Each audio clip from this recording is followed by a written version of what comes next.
Le leadership, c'est une discipline technique. Non, ce n'est pas un art flou, puis c'est pas juste une question de charisme. C'est technique. OK, on plonge. Et si on se disait que le leadership, ça s'apprend exactement comme un chirurgien apprend à opérer, c'est-à-dire avec des techniques précises, des diagnostics clairs, puis des actions ciblées. On a tous déjà vécu ça, tu sais, les formations de leadership qui tournent en rond, où on suranalyse les problèmes pour finalement se faire dire que le client doit trouver ses propres réponses. C'est vraiment frustrant. Bien, l'approche technique, c'est tout le contraire. Le but, c'est d'identifier les patterns, les dynamiques qui se répètent, pour être capable de prédire les conséquences et d'agir avec une précision chirurgicale. Et attention, ce n'est pas juste une impression, là. C'est un fait documenté. Des décennies de formation traditionnelle n'ont absolument pas réduit les conflits dans les organisations. En fait, bien souvent, elles ont même empiré les choses. Alors, la question, c'est comment on fait pour passer de l'abstrait au concret. La clé, c'est la pensée systémique. Oubliez le jargon compliqué. Pensez-y comme si c'était une radiographie pour une organisation. C'est la capacité de voir les patterns, de voir les mécanismes de défaillance pour anticiper ce qui s'en vient et savoir exactement où intervenir. Et ça se résume à deux techniques vraiment fondamentales, très pratico-pratiques. La première, mettre les dynamiques en opposition pour bien comprendre leurs effets. Et la deuxième, identifier les pièges prévisibles dans lesquels les gestionnaires tombent tout le temps. Prenons la première technique, un pattern classique, la compétition versus la collaboration.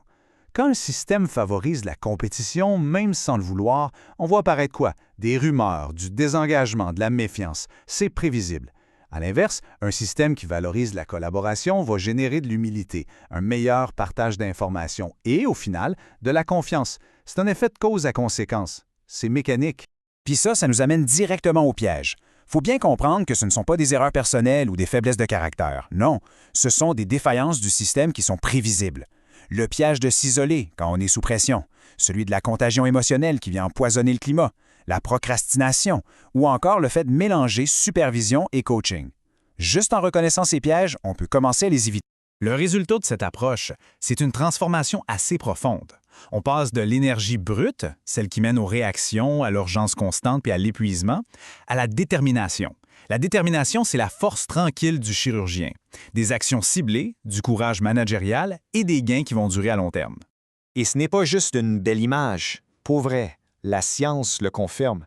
La neuroscience nous montre que le cerveau d'une personne qui se fait microgérer réagit exactement comme si elle était physiquement attaquée.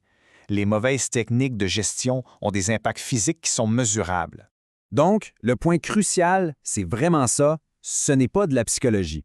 C'est technique, c'est applicable, puis les résultats sont mesurables. C'est développer la capacité, comme un chirurgien, de garder son sang-froid, de poser le bon diagnostic et d'agir avec précision, même quand ça brasse. Cette approche-là, elle est structurée autour de 20 thèmes techniques et elle déconstruit 41 mythes qui empêchent les gestionnaires de devenir des leaders d'exception. Pour découvrir comment transformer le leadership en une discipline vraiment technique, ça se passe sur mythbusterleadership.com.